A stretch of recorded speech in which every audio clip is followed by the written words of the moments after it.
Welcome back to another episode of Consciously Clueless. I'm your host, Carly, and I'll be your guide on this journey from consciousness to cluelessness and back around again. Today on the podcast, I talked to Amanda McCarty. Amanda wanted to be an art teacher, but somehow ended up with a career in fashion that began as a seasonal part-time sales associate. She has worked in the buying and merchandising departments of some of the most iconic millennial lifestyle brands. Now she hosts 2 podcasts, Clothes Horse and The Department, writes epic Instagram captions, and frequently cites the UN Sustainable Development Goals. She has been known to cry at Hello Kitty events, and she loves a good miniature museum. Her current obsessions are faux fruit, maximal design, vintage cookbooks, and workers' rights. Here we go.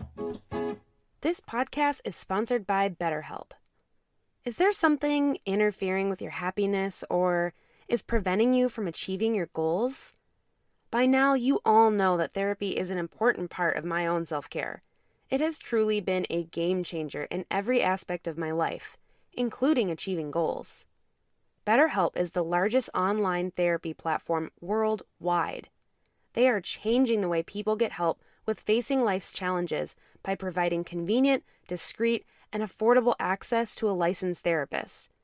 BetterHelp makes professional therapy available anytime, anywhere, through a computer, tablet, or smartphone. You can start communicating within 48 hours. It's not a crisis line, it's not self-help. It is professional therapy done securely online. And I have a special offer for Consciously Clueless listeners. Visit betterhelp.com/Carly and join the over 1 million people taking charge of their mental health with the help of an experienced professional. By using this code, you get 10% off your first month. That's betterhelp.com/CARLY. Take care of yourself today. Thanks again to BetterHelp for sponsoring this podcast. Well, thank you so much for joining me this morning. I'm really excited. I'm glad that we got to connect through the ASA Collective. Yeah, I know. So cool. It's really nice to have a space like that. So I'm very thankful for them. Yeah. I think it's great. And it brought together a lot of people who would never have met one another otherwise because, the internet is vast and endless. Yeah, totally. Well, the podcast is called Consciously Clueless. And that came from this place of me realizing, when I started this journey to kind of like being more of an environmentalist and being more conscious about things, it was also full of moments where you're like, never mind, I know nothing. I am totally clueless. And that's okay too. So I like to ask guests when we start, just like, right in this moment, where are you feeling on the spectrum from clueless to conscious, whatever that means to you?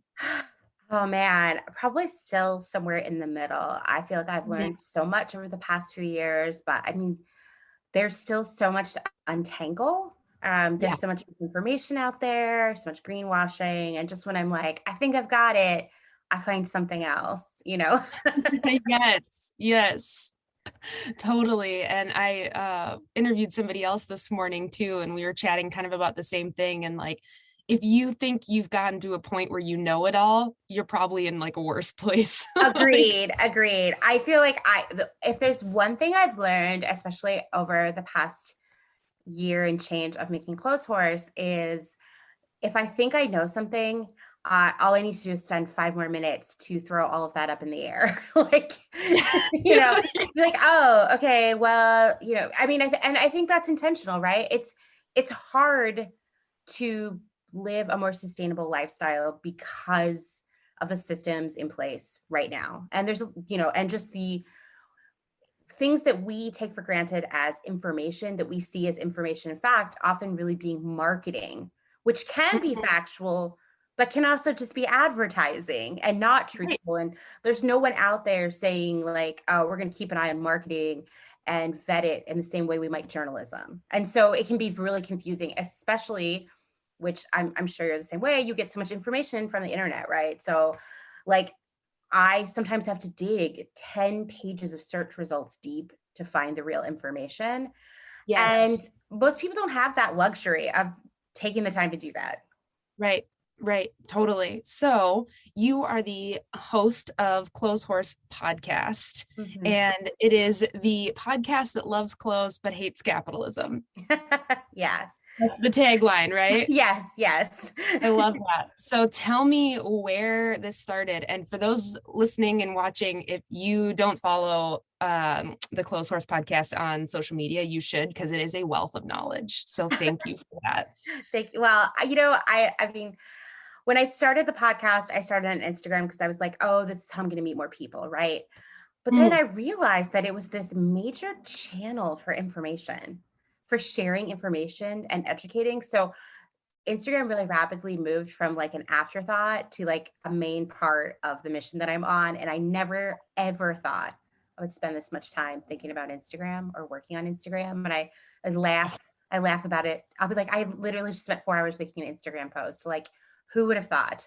Yes, totally been there. Totally been there. Yeah, yeah. It's a lot more work than it looks like. I think everybody who makes content knows that, but the rest of the world doesn't. So it's always a surprise Yeah. to them. I actually have worked a pretty lengthy career in fashion as a buyer, a product developer, a merchandiser for some of the most iconic millennial brands. Like, chances are that someone who's listening to this conversation has bought something that I either bought for my employer or developed, so like created. And so Oh. I've been in it for a long time, Yeah. and over the years, I mean, I remember very early in my career having this moment where I thought, isn't it weird that we make all this stuff that isn't really that great and people are buying a ton of it and I'm part of it? And I feel like there's something off about this Mm. because my job requires me to create as much stuff as often as possible so we can get people to buy as much stuff as often as possible. And I've kind of stuff those feelings aside because I was like, you know what, I need a job, right? Like Yeah. Yeah. this is a job. And over the years, that feeling would come back to me as I was laying in bed at night or just driving somewhere. And soon I could no longer stuff it away, and I just had to move it into a separate compartment in my brain that I could just look at and be with when I had the freedom, the time. But most of the time I had to ignore that, like shut that door and focus on the mission at hand. And with like, living life on top of that. Yeah. Yeah. Yeah. And it was just picking up more and more momentum with years. I mean, we saw the fast fashionification of the entire industry just change what we were making, how we were making it, how we were selling it, how much of it we were selling. And that room, that compartment that I created in my mind was just getting bigger and bigger. And then the pandemic hit, right? And I lost my job instantly, as did a lot of people who work in fashion. And Okay. it was like suddenly I could just open that door up and really go sit in that room and figure it out because I was seeing a lot of stuff happening in the industry related to COVID that was really not as much as I would like it, pulling back the curtain on what was going wrong, what was Mm. wrong with what had been building for years. And I originally started Clothes Horse because I realized a lot of people didn't understand anything about how our clothes are made, who makes them, what they're made from, the processes behind the scenes to get them Mhm. there, the strategy, the marketing. And I didn't think that like it was going to be political. I didn't think of it as a sustainability podcast or anything like that. I didn't think it was anti-capitalist. Um, but I had been like in the early days of the pandemic when I mean, all of us were like, oh, we're running out of stuff on Netflix. We're sad. We're at home. Got really into Reddit, and there was a lot of weird stuff going on at that time with like influencers and product collabs and copying. And I was always answering people's questions. And I realized no one knows any of this stuff. I wonder if people would listen to a podcast about it. So I started making episodes, and I realized immediately that you cannot talk about fashion, you cannot talk about shopping or clothing or any of the other things we buy without being political, without caring about workers' rights, human rights, the planet. And Yeah. so I was like, I guess that just is what it is. It's like, it's a fashion podcast, but it's not a fashion podcast in that we talk about the latest trends and what you should buy. And I don't, talk about famous designers or where you should shop. It's really about understanding our place as consumers and just all of the machinations involved in making stuff that we buy. Okay, that like spiel gave me like I have like 10 billion follow-up questions Okay. to all of that. Let me try and sort through them in my brain. But first of all, when I started following you and when I was like going through kind of the different things you're doing and your Instagram and then the close horse world and that and all of that, I'm like thinking you've been established for like years and years. Like I'm looking at this content and I'm like, this has been our life for a while. And obviously fashion has been your life for a while, but I had truly no idea that this was a response to losing your job at the beginning of the pandemic. Yeah, I mean, we were saying for a long time that I was the hardest working unemployed person because I created a job for myself, and then on top of that, I was engaging a lot of activism around unemployment rights and policy changes. So I was just like working all the time, not really for any money, but just like being on a mission. I work now for money in addition to my work at Clothes Horse, but yeah, it's like the early days of the pandemic, the first few months, I mean, my mental health was so bad, and I know I'm not alone there. And honestly, working on Clothes Horse helped me get through that. Like people that I met made me feel less alone in a time where I felt really, really alone and isolated, and like what was going to happen to me in the future. It seemed as if my career was over. I got so much comfort from it. Like I'm really grateful in so many ways. Yeah, I relate so hard to that. I started this podcast during the pandemic and my mental health was garbage. It was complete dumpster fire. Yeah, And this yeah. was like, well, I've always talked about starting a podcast. Now seems like the right time. Like, Yeah, exactly. It was just like, why not? Right. And I definitely didn't know anything about starting a podcast at all. I literally had to Google it, like how same, to start podcasts. same, Right. Right. But same. uh, I look back. I mean, the pandemic's not over, right? We're still in it. It's still really scary and uncertain. But I do think that we are going to look back when this is over and see that a lot of us found our true purpose, uh, Yeah. grew as people. I think our whole society can grow and change and reprioritize. And so I don't want to give up on that. I believe in No. it. Yeah. Yeah, I did an episode like really early on. I do interviews and then short solo episodes. And one of them was just like, fuck this. I don't want to go back to normal. Like Me when everyone neither. Me in the beginning was like, when we get back to normal. And I'm like, no, that sucked. That neither. like, It like I did think we that. all kind of like had this collective realization of like, no, no, I don't want that anymore. Yeah. A few months into that, I was really, I felt like the people I knew in real life and was meeting on the internet fell into one of two categories. There were the back to normals, and then there were the rest of us who was like, no, no more of that. Down with the systems. Yeah, exactly. Like if the pandemic couldn't prove to you how broken so many things are, I don't know Yeah. what will. But I would just see people like, I miss having date nights. I can't wait to have a date night or go out to brunch. And my friend and I came up with a little thing called the Anti-Brunch Society, which is basically like we're against going back to normal and political apathy and environmental apathy and just general apathy about growth and just like staying the Yes. same. We're against that. We're not anti-breakfast foods. We're not even anti-eating your breakfast in the middle of the day. Because I get messages all the time who are like, what? You hate waffles? And I'm like, no, I actually love waffles. But I hate political apathy. Yeah, so I feel like anything that I can do to make sure that we don't go back to normal is good by me. I'm on board. Yeah, absolutely. So you said that in the beginning or early on in your career in fashion, you kind of had this like looming, like, this is somewhat problematic, but I'm not really sure, or like, I don't really want to dive into it. Do you think that's common in the fashion industry? Do you think a lot of people have that kind of like underlying consciousness where they're like, is this good? I think so. I mean, this is obviously not something that it's going to be good for you to talk about at work. I remember Right. a couple years into my career, another person turning to me who was really smart and saying, do you ever think about how everything we spend all this time working on is just going to go to a landfill and feel sad about it? And I was like, yes, but we can't talk about that here. Like, I mean, Oh, wow. like that conversations about that kind of stuff do not happen in the industry. Anytime even someone's like, we're going to talk about sustainability, it's always a lot of greenwashiness or like use less paper at the printer, but like,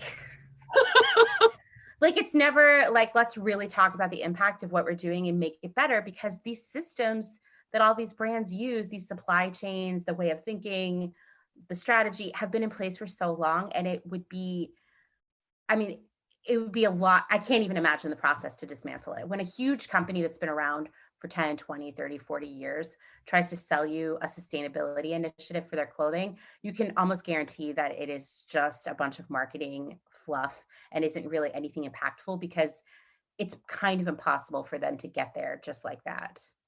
Yeah, totally. So you started doing this podcast and kind of like flipping the world as you knew it in fashion on its head and talking about all of these things. Did you get any pushback or like negativity from people you used to work with or for, or like, what was that like being in fashion and then being like, fuck fashion, fuck fast fashion? It's interesting. I mean, like, listen, there are plenty of people who I've worked with over the years who do not care about this stuff and think Right. I'm just like a rabble rouser and a jerk, but we probably weren't friends to begin with. But all of the people that I've met over the years through my career who were super smart and funny and talented and passionate, all of them were so excited. A lot of them have been guests on the show, super Oh, wow. supportive, just being like, thank you for saying the things I've been thinking for a really long time.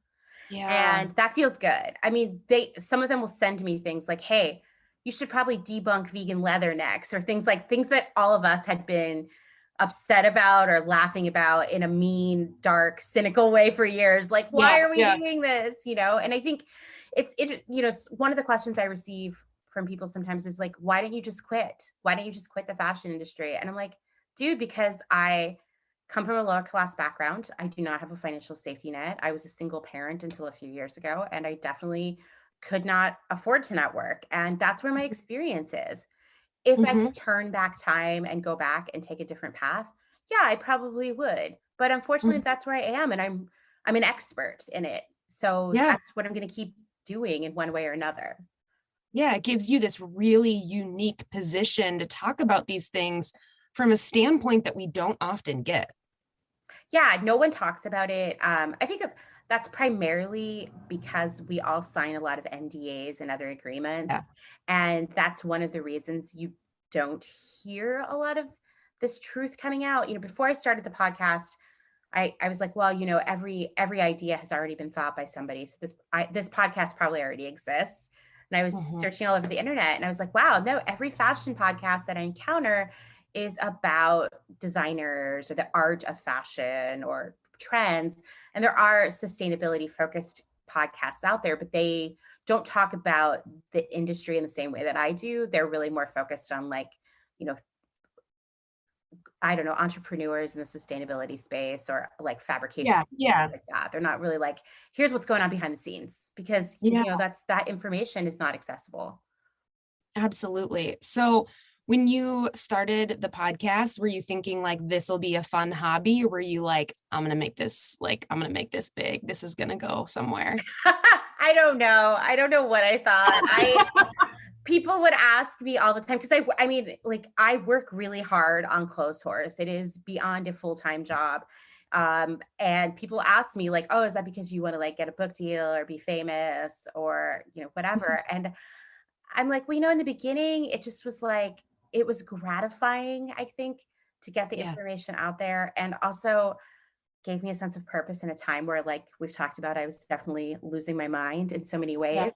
And now, it's not about being famous or getting rich. I don't think I can get rich off of this podcast, honestly. And even if I could, I would probably just give all that money away.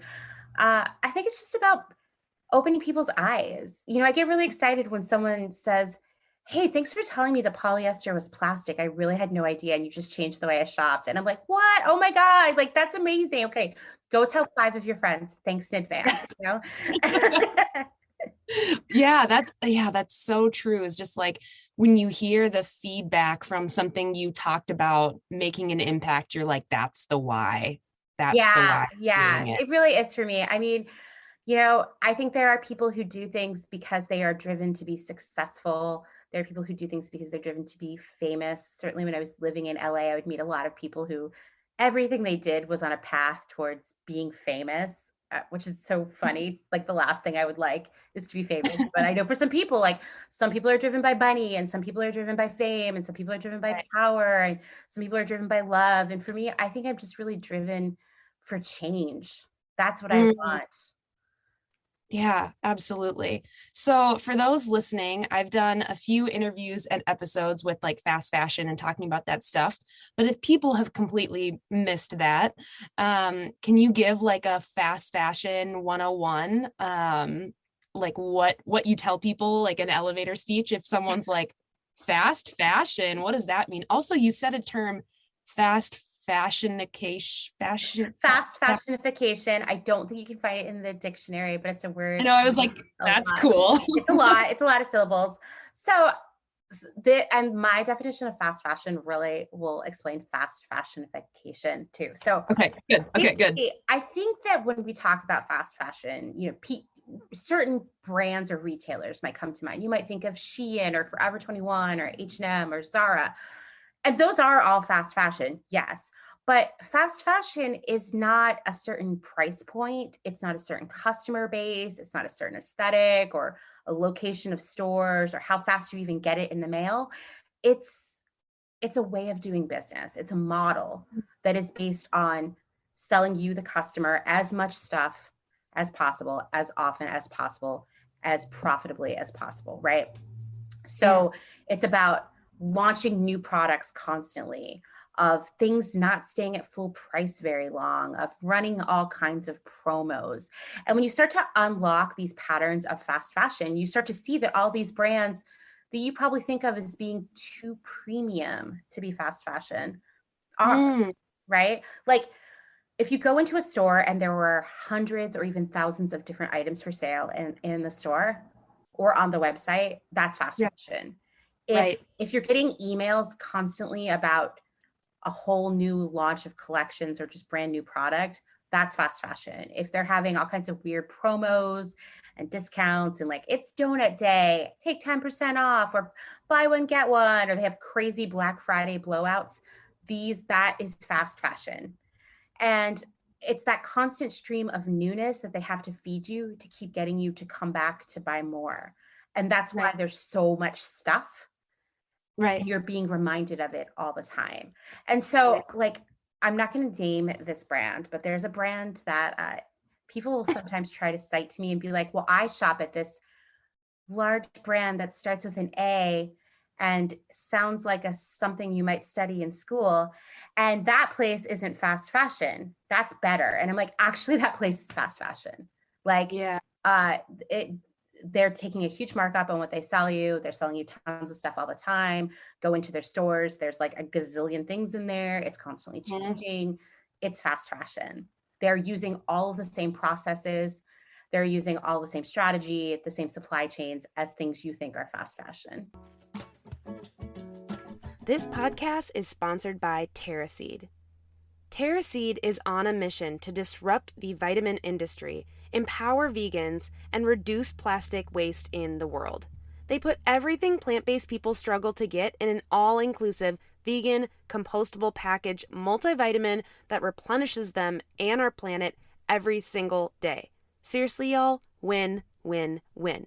Even if you're not vegan, this vitamin will help you get those key nutrients that you need. I am so excited to share a discount code for your first purchase. Use code CARLY50 at checkout to get 50% off. Again, that's CARLY50 for 50% off your first purchase at terraseed.com. Don't forget this code so they know I sent you. This podcast is supported by showThanks. Thinks are washable, reusable period underwear. They look and feel just like normal underwear, but better. Every pair of Thinks is made with their signature innovative technology, for the ultimate period protection. Their breathable products are safely made with cotton, nylon, and elastin for a little stretch. I am seriously obsessed with my Thinx underwear. They have changed my periods. Try them yourself or get someone the best gift ever with a sweet little discount code. Go to shewthinks.com/Carly for $10 off your order today. Again, that's shewthinks.com/CARLY for $10 off your order. Try Thinks today. So some people are like, well, I want to like separate myself. Like I'm not shopping at Forever 21 or Right. H&M, so I'm not contributing. But what you're saying is like, you probably are. You probably are. I would say if you go to the mall and buy clothes, you're shopping fast fashion. If you Right. buy from a department store, you're shopping fast fashion. If you shop at any large retailer, you're shopping fast fashion. You may even be shopping at some boutiques and whatnot, because it's all about just churning out product as fast as possible, as cheaply as possible, and therefore selling as much stuff as possible. You know, the price point thing is what I think always makes people think something's not fast fashion, right? Like, because we think it's cheap. We think it's Forever 21 or H&M, where a dress is like $20. And like I said, yes, that is fast fashion. But what people don't realize is that a lot of brands that weren't Forever 21 like 10, 15 years ago are now, because after the 2008 financial crisis, you know, that year 2008, everybody had to sell everything super on sale because, you know, people were freaking out and broke. The only way any brand, whether they were high end or low end, could sell anything was on sale. What happened is, I don't know what happened to all of our brains, but we all got addicted to sale immediately. And so the next year, brands that weren't fast fashion at that point, they were in certain ways. They were still exploiting workers and being wasteful, but not to the extent that they are now. They had to start putting a lot more stuff on sale. They looked at their competitors like Forever 21. Like 2008 is when Forever 21 and H&M got like just a massive, like on steroids shot in the arm, because people were broke and these brands were growing. And so we all got accustomed to going into a store and getting 5 things for $50 or whatever. And these other retailers, they were saying, okay, we have 2 ways to stay competitive here. One, we can be like Forever 21 and start selling everything for $4.90 or $14.90 or whatever. Right. Or we can keep our current prices and lose all of our customers, right? So if we go down to $4 or $14.90, that's not going to be good for our brand image. Like, for example, the brand I mentioned earlier, the one that sounds like a school subject. Imagine if you went in there and everything was $4.90 and $14.90. You would be like, this You'd be like, garbage. Right. Yeah, I'm too good for this. Right, exactly. So what they did, and not just that brand, but all of these brands, is they kept the prices on their price tags the same. But what they did is plan to sell most of it on sale. And in order to do that, they had to make things less expensively so that even if it was sold at half off, it would still be highly profitable. And so that meant using crappy fabrics. That's when like polyester just blew up. Polyester is infinitely cheaper than any natural fiber. That's when it's plastic. Yeah, because it's plastic. This is when we started to see just things start to fit worse and worse, because no one wanted to spend the money to get the fit right, because that's a process. It takes time, it takes fit models, it takes fit techs, it takes samples, it adds up. They cut that out. They started removing pockets and linings and all of these things that used to exist in clothing.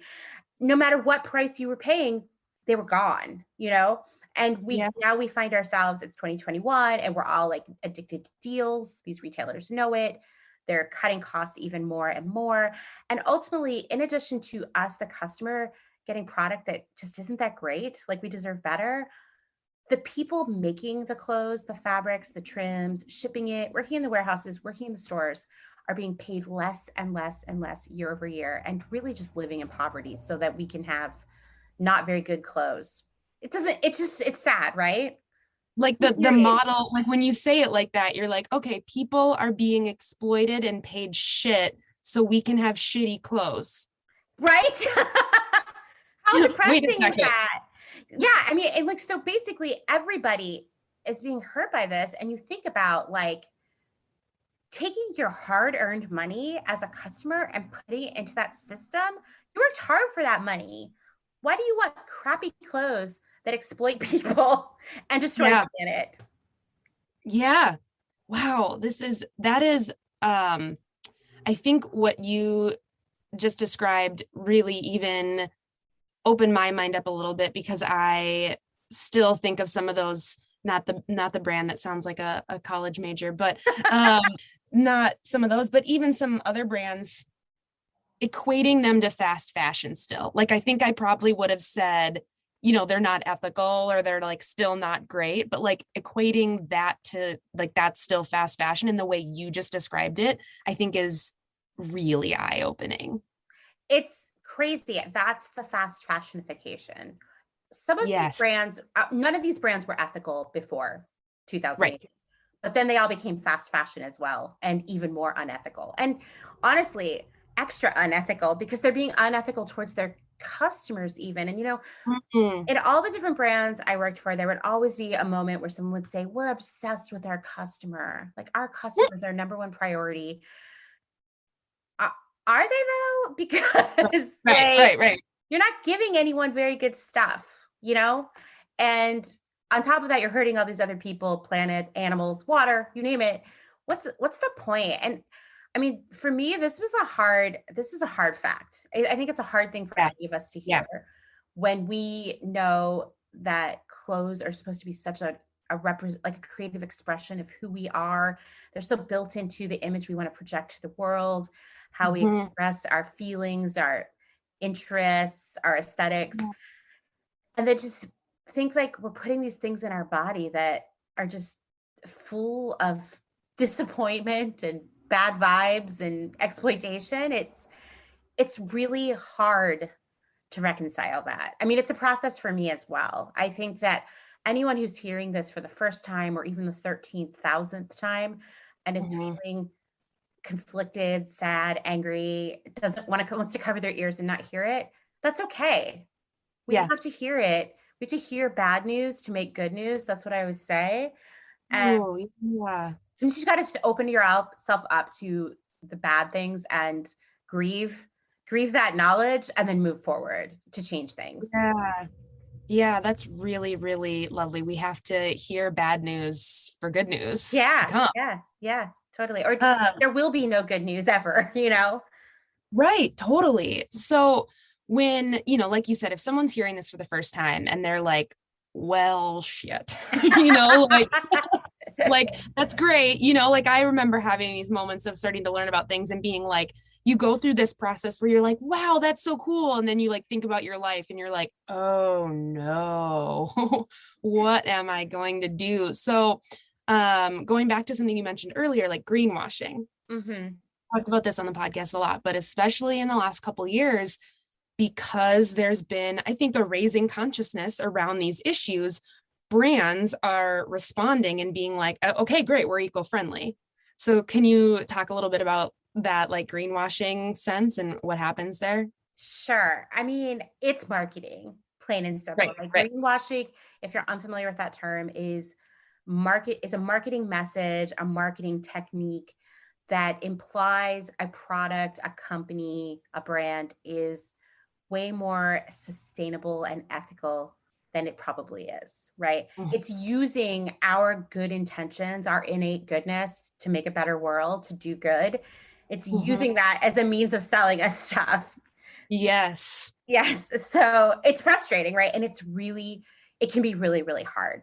Uh, I knew this was coming because even about 10 years ago, I would go to trade shows, and at all the fashion and retail trade shows, there are always panel conversations you can go check out, or you get like booklets of information and whatnot. Most of it's spin, but it does really give you a view into what is going to be like the marketing trend down the road. And even 10 years ago, people were starting to talk about sustainability, not in a meaningful way. Like, it was a lot of nonsense, like, oh, you should use organic fabrics, but no other information about why you should or what that would mean and how that would impact the planet. It was things like that. And we've seen it pick up momentum year after year after year. And retailers know that we have a lot of eco anxiety, right? I Yeah. know I Yeah. do. Same. Yeah, yeah. And they know it's top of mind. I mean, they're literally paying people to research this and find this out about us, right? And they see what we're doing on Right. social media, they see the conversations. And so they're like, okay, we're going to lean into that, because I do think, and we're still in the early stages of this, but it's picking up momentum every day, that more and more people are kind of wising up Yeah. to what we just talked about, like the bad product built on exploitation. It ends up in landfills or overseas where it becomes someone else's problem. They're starting to see that we're starting to learn that, and I hope it picks up even more momentum. And so this is their attempt to sell us, to continue that fast fashion model of selling us as much stuff as possible, as often as possible. Okay, now we'll just tell you it's fine for you to buy all that stuff as often as possible because it's like green or eco-friendly. And it can get really confusing. The great news, I would say, is that it turns out that most of the companies who are working on this and using this as their story are like not super smart or creative. So they're all kind of using the same tricks over and over again. So when you start to spot them, you're like, oh my God, greenwashing, greenwashing, greenwashing, greenwashing. Every once in a while I get tripped up on one and I have to do a deeper search. So they're gonna wise up. But it's like, one way you used a word that gets used all the time in greenwashing, eco-friendly, right? Mm-hmm. What does that even mean? And that's the thing, like, if you see a lot of words that don't really have a measurable meaning, but appeal to your eco-anxiety, that's greenwashing. So it's like green, eco-friendly, even sustainable, Plant-based. plant-based. Oh my God, yeah, seriously. Sometimes I'm vegan and I pick up things that are plant-based and I'm like, there's milk in this. I still can't eat it. Yeah, don't even get me started on food labeling, because it's like such a mess. Or if you'll like buy a bag of rice and it says gluten-free, and I'm sort of like, yeah, obviously. Rice. Yeah, thanks for that, guys. Like, people would always be like, did you know that rice Chex are gluten-free? And I'd be like, yeah, it's made of rice. Because it's rice. I don't need to see on the packaging anyway. Yeah, so labels like that, there's no one out there saying like, you can only use this term if you meet these standards. Right. Because they're not measurable in the first place. And so you could make a bag of plastic trash bags and spray it with, like, I don't know, something horrible for the planet, and still say it was eco-friendly, because no one's going to be like, actually, you don't meet the legal parameters for that, right? So that's one way you can look at it. I think another thing that you have to ask yourself, like, I'll use H&M as an example, because they do that like conscious collection. By the way, conscious, another greenwashing word, right? If they can make this collection that is sustainable, and spoiler, it's not, why aren't the other like 999 things on their website sustainable, right? Yes. And the thing that none of these brands talk about, whether they're talking about recycled plastic or recycled packaging or whatever nonsense they're throwing at us to confuse us, they never talk about the people who make their stuff. That's a huge one for me. If I'm like, okay, I'm starting to trust this brand. Yeah. They never talk about like living wages, good work conditions. And that's because they're not there. And I think if you look at someone like H&M or any of the big retailers, for one of them to come forward and say, hey, listen, we're going to do better. Here's our plan. We're going to pay people this. We're going to put a ceiling on the number of hours they can work in a day, a week, a month, all of these other things. Well, no one's going to do that, because then it basically says to the rest of us, oh, so for the last 10, 20, 30, 40 years, you haven't been doing that. And that's a bad look.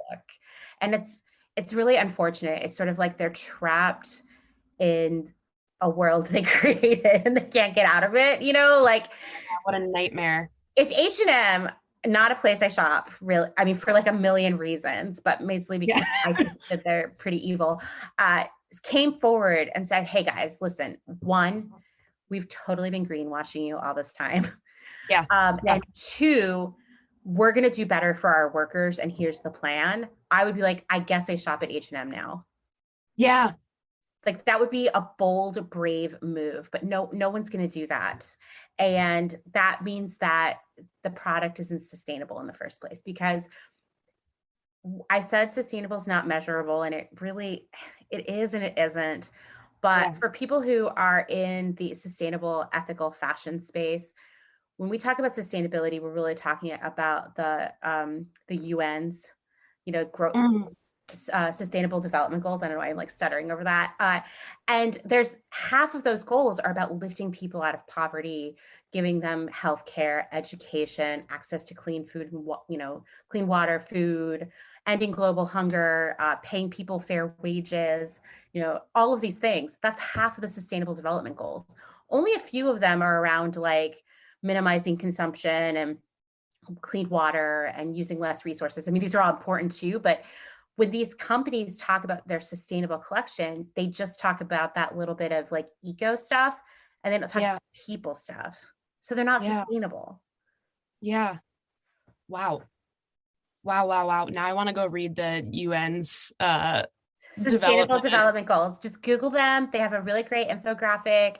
And it really puts stuff in perspective, because humans are a big part of it.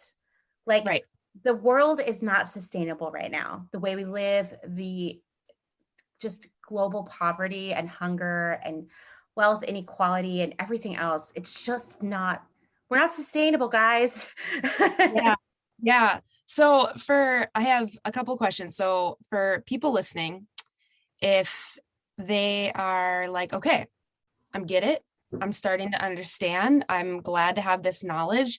Like, is there a process you go through? Like, I work with a few brands for the podcast, and I try and be as careful as I can be, because I don't want to be perpetuating this, right? Like I want talking about these things and then getting brands, because for me, and please correct me or push back if I'm misspeaking or if this is wrong, but for me, I'm like, buying things, or just like,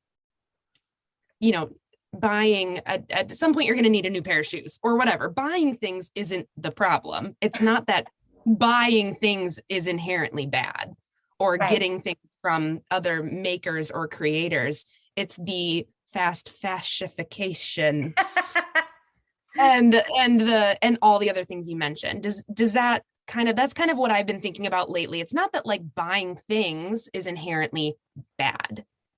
Right. I think that this is a lot of information, right? I think back to a few years ago when there were a startlingly high number of exposés. I think it started with NPR coming out about the myth of plastic recycling. And it really messed me up. Like, it was really, really upsetting, because suddenly, I'd already known that there was too much plastic in the world and that we used fossil fuels to make it. So it was already problematic to me. But then to realize that only a small percentage of all the plastic any of us has ever sent to the landfill is being recycled, that most plastic can only be recycled once, it messes with you. Right? Yeah. Really, really upsetting. And I felt so upset, so overwhelmed. I was like, we can never buy anything again. This is it. Right? Like, just shut down, overwhelmed by it. And I think that's normal human behavior. And then it was like, okay, one, we're never going to not be able to buy or need things. This is who we are. We're not living off the land, unfortunately, right now. Let's figure it out. Like, seriously, I had to go pick up a prescription at the pharmacy, and it came in a plastic bottle. And I was like, I can't take it anymore. Like, the world is setting me up to fail. I guess I quit. I'm just going to keep buying plastic. Right. But then I started to realize there are things I can do. There are ways I can change my habits. It's going to take time. I'm going to switch to glass. I'm going to, use the bulk bins at the grocery store. I'm going to opt for brands that use less packaging. I'm going to ask brands that I like to use less plastic packaging. Like, there are all kinds of things I could do there. And over time, I felt no longer sad, frightened, overwhelmed. I felt empowered and excited and optimistic. And I think that's just kind of where we have to get with clothing too. So it doesn't mean that we all need to become nudists. It doesn't mean you never get to feel good about what you wear ever again. Yeah, it's like, I think people are like, well, if I care about fashion, I won't be cute. Right. Exactly. And that's just not true. I think it's just about changing up our approach to what we buy and when we buy it, how often we buy it, how much Yeah. we buy it. So, one, I tell everybody I'm a big fan of shopping secondhand first for anything. Yes. We live Same. in like a golden era of shopping secondhand, right? Like we're lucky, right? The apps, the store, like like Poshmark. I spend too much time on Poshmark. I don't even buy that much, but it's just exciting. It is, it is. And like you can find stuff on there that is practically brand new and still in stores and someone bought it regretfully. So just go look for things there. Sure. Sometimes that means you're not going to get it immediately, but that's okay. And I think the next step is kind of changing our behavior, because as fashion and the industry got fashionified, so did we. I think Yeah. that one thing I always would joke that I felt like the whole fast fashion industry should send Instagram an edible arrangement every day for the rest of time, because I feel like they could not have taken off the way they did without Instagram. Like I see Instagram as a big turning point in our own consumer habits. Like suddenly you can't wear the same outfit twice in a photo. Yes. What the heck? Or like you have to have a new outfit for every wedding, birthday, date, vacation. Well, for the vacation, you get a whole new suitcase of clothing, and on and on and on, because Instagram has instilled that in us. The era of influencers in a new outfit 3 times a day, that gets into our heads, even if we know consciously that those influencers receive that stuff for free, that they're doing a job, right? That like we still are like, I gotta have new stuff all the time. And we had this idea of constant new things kind of drilled into our heads very subconsciously by Instagram. Very subconsciously. And so we need to unpack that and realize that it's okay, and you should wear the same outfit to multiple weddings. You should absolutely take just your favorite clothes on vacation, not a whole suitcase of brand new clothes. That you don't need a new outfit for everything you do, and that actually it's way cooler to have a signature look that you wear a lot, a signature style, to not buy into every trend you see on the internet if it's not right for you, and to be a proud outfit repeater. Like we need to change how social media has changed our approach to what we wear. So I think that's another part of it. You can certainly be very stylish wearing the same thing over and over again and look cute, right? And lastly, I mean, when you do have to buy new stuff, that's okay. You don't need to like beat yourself up about it. Like why, first off, do your due diligence. If you can afford to buy something brand new from a brand that's truly ethical and sustainable, please do it. And if you can't afford that, that's okay too. Buy what you need, buy smart, buy exactly what's right for you, and make it last for as long as possible by caring for it, mending it, etc. Like there are all these small ways that we can have a more ethical wardrobe. Yeah. So how do you, I know this is probably like a big question, but maybe in just a 101 level again.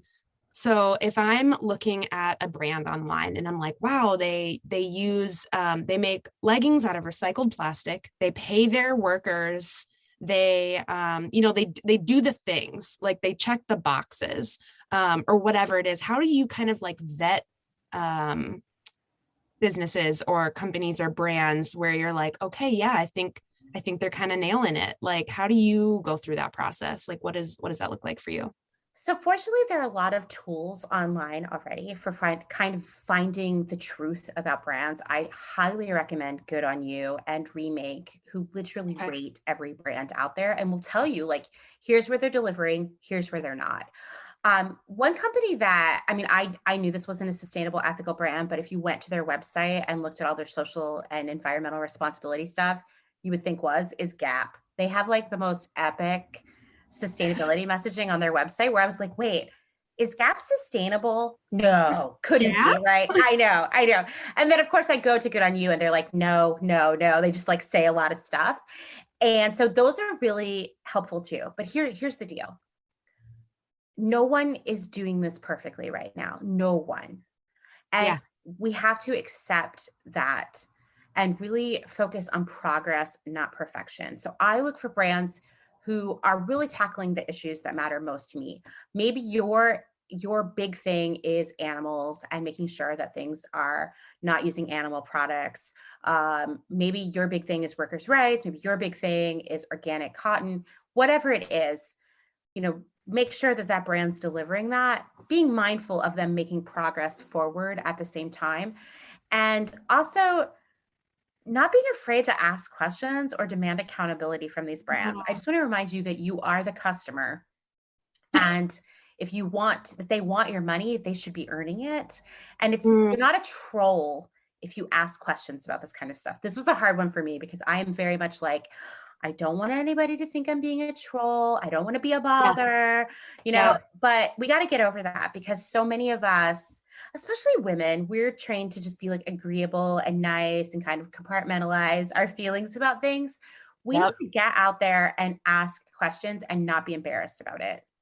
Hell yeah. Oh my gosh. Yes. I'm feeling like, yeah. Yes, Amanda. Yes. I love that so much. You have just like dropped so many truth bombs, but it's all, I really appreciate, one of the things I appreciate about listening to you and following you is it just feels digestible. It doesn't overwhelm me. You do it in a way that makes me feel like I am empowered and not a shitty person. Because there are those accounts that you follow and then you're like, oh, I'm a monster. Oh, I hate that. Shame is never the way forward. Guilt is not the way forward. I mean, going back to the truth about plastic, right?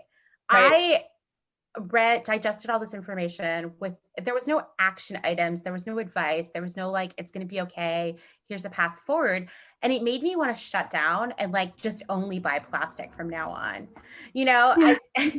like we can't live that way.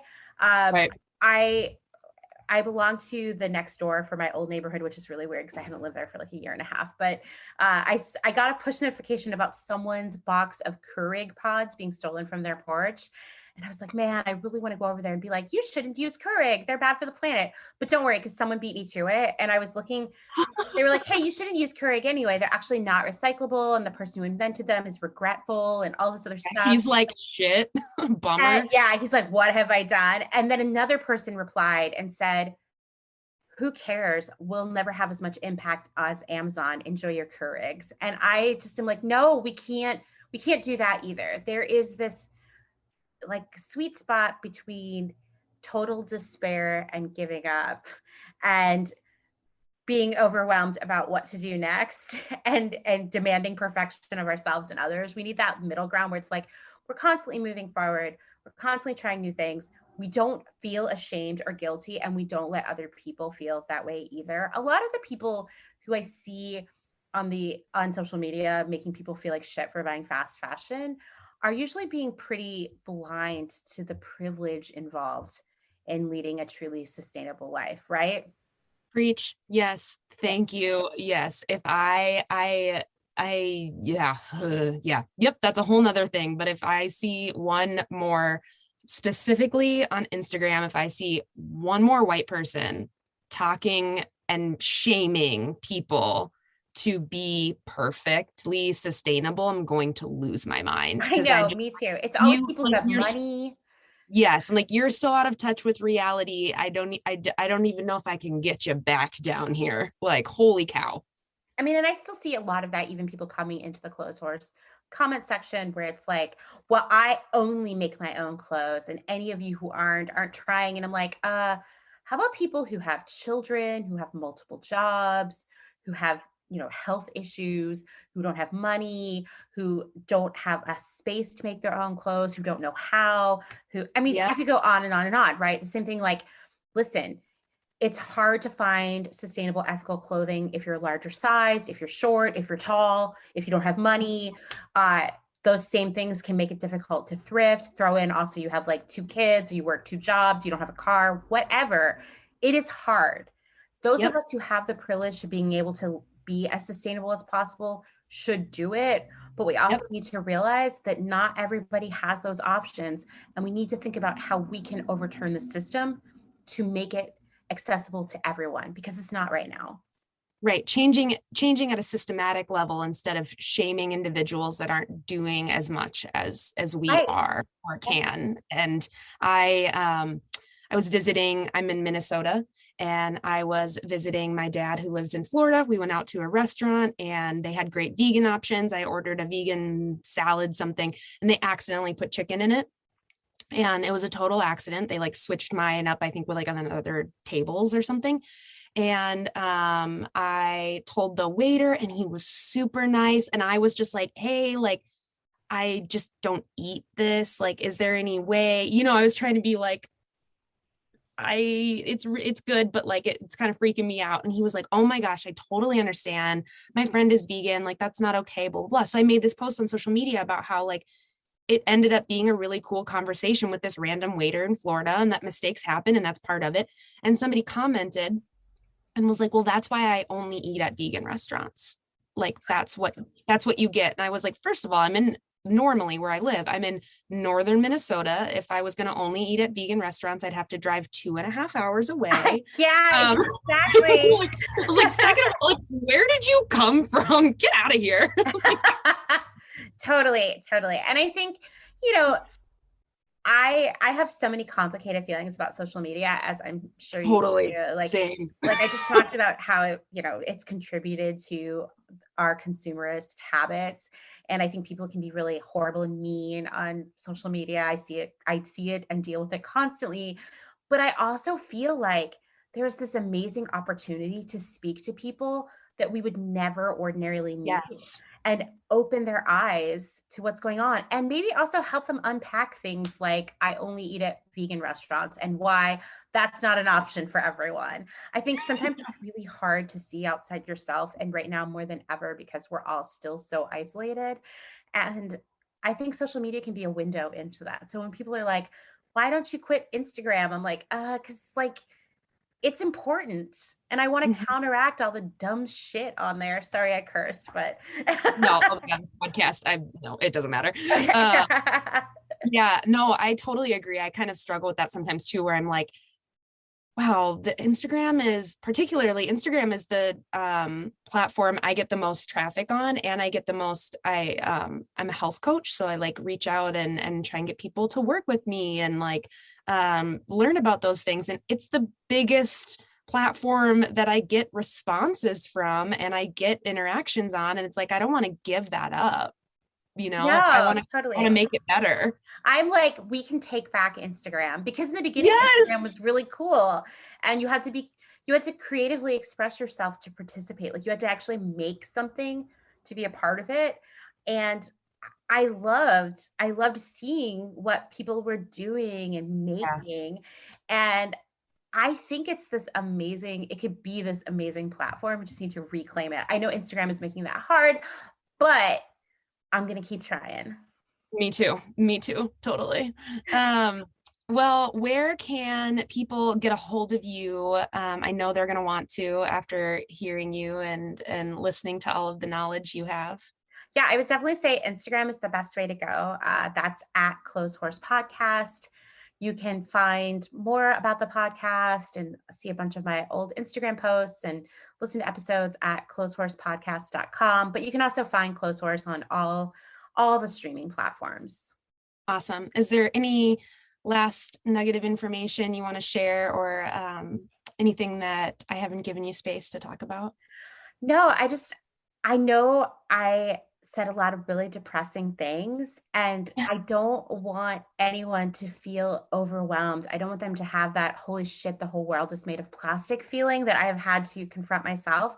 I promise that everything we learn, that knowledge, is the power that we need to change the world.